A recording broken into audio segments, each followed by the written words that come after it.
Media మిత్రులకి నమస్కారం.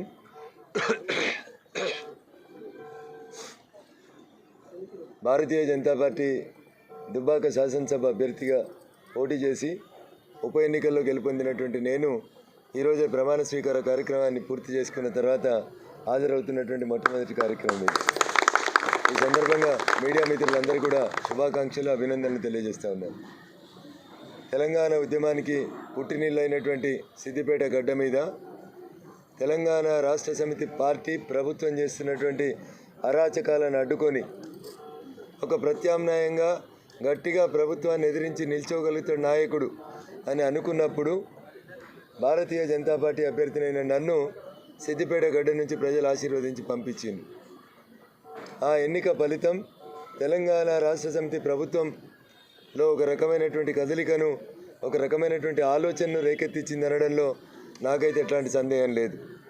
అందుకనే ఇంకా సమయం ఉన్నా, ఇంకొంచెం సమయం ఇస్తే భాగ్యనగరంపై భారతీయ జనతా పార్టీ జెండా ఎగురవేస్తారనేటువంటి భయంతో, ఆందోళనతోటి ఆగమాగమై నోటిఫికేషన్ ఇచ్చి తెలంగాణ రాష్ట్ర సమితి ప్రభుత్వం జిహెచ్ఎంసీ ఎన్నికలకు తెరలేపింది.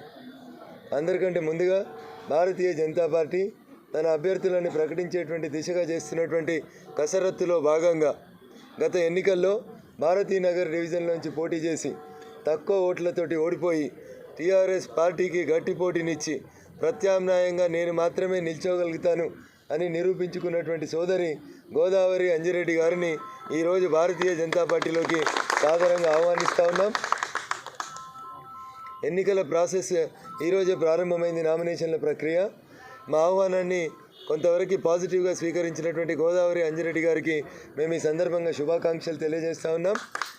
సమయం తక్కువగా ఉంది, కేవలం 2 రోజులు మాత్రమే ఇంకా నామినేషన్ల ప్రక్రియకు మిగిలినటువంటి సమయం ఉంది. కాబట్టి రేపు మీరందరూ కూడా ఒక మంచి వార్తని రాష్ట్ర పార్టీ తరఫు నుంచి వింటారని చెప్పి ఈ సందర్భంగా మీకు తెలియజేస్తూ, భారతీనగర్ డివిజనే కాదు, బల్దియాలో భారతీయ జనతా పార్టీ ప్రతి చోట కూడా మేమే ప్రత్యామ్నాయం, మా అభ్యర్థులే బలమైనటువంటి అభ్యర్థులు అని నిరూపించేటువంటి రీతిలో అభ్యర్థుల ఎంపిక కానివ్వండి, అభ్యర్థులకు ఉన్నటువంటి రాష్ట్ర పార్టీ నుంచి వచ్చేటువంటి అండదండలు కానివ్వండి, ఈ భారతీనగర్తో సహా అన్ని సీట్లు కూడా గెలుచుకొని బల్దియా మీద భారతీయ జనతా పార్టీ జెండా ఎగరేసేందుకు ఇంత పెద్ద కసరత్తుని అధికార పార్టీని ఎదుర్కొని ఈ కసరత్తుని కొనసాగిస్తూ ఉన్నాం. దాంట్లో అనేక మంది విఘ్నులు, మేధావుల్ని భారతీయ జనతా పార్టీతో కలిసి రావాలని చెప్పి మా పార్టీ ఆహ్వానిస్తూ ఉంది. అదే రకంగా గత ఎన్నికలలో మా అభ్యర్థిగానే పోటీ చేసి చాలా స్వల్ప మెజార్టీతో ఓడిపోయినటువంటి సోదరి శ్రీమతి గోదావరి అంజిరెడ్డి గారు వస్తే భారతీయ జనతా పార్టీ భారతీనగర్ని గెలుస్తుంది అనడంలో మాకైతే ఎట్లాంటి సందేహం లేదు. ఆ దిశగానే ఈ చర్చలన్నీ కూడా పాజిటివ్గా కన్క్లూడ్ అవుతాయని చెప్పి ఒక సంపూర్ణమైనటువంటి విశ్వాసాన్ని వ్యక్తం చేస్తూ సాధారణంగా సోదరిని అంజిరెడ్డి గారిని భారతీయ జనతా పార్టీలోకి ఈరోజు ఆహ్వానిస్తూ ఉన్నాం.